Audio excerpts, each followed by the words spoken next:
Now, this also comes with the idea that everybody's got a story.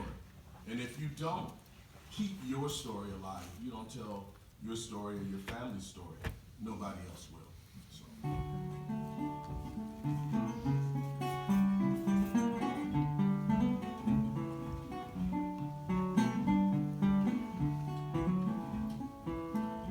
In the year of 1916, the money world had turned its hands to war. But deep within the state of Alabama, Arnesia of Evergreen was born. And there never was a movie done about her. No history book will ever hold her name. But I know her story like I know my own hand, and I will tell her story just the same.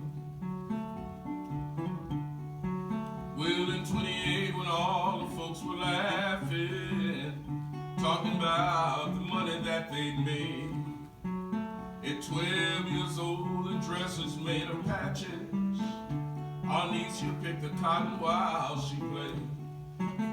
And she helped her mother raise 2 orphan children, 'cause that's the way they did it in those days.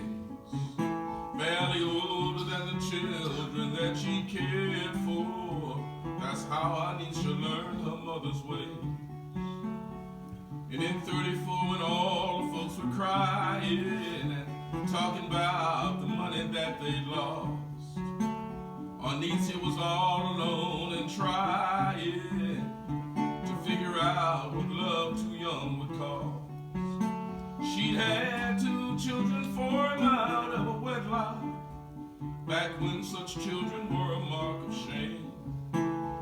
Though she never wore it in her own house, she raised her children with their father's name. And no movies were ever done about her.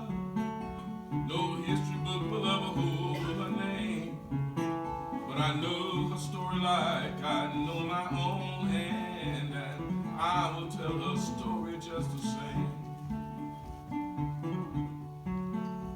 In 49, Arnesia left for Detroit to see the poor man's fabled promised land. She sold whiskey to the workers in Black Bottom, and she put her problems all in Jesus' hands.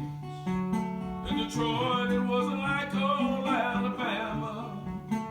She had to learn to face the cold gray morn.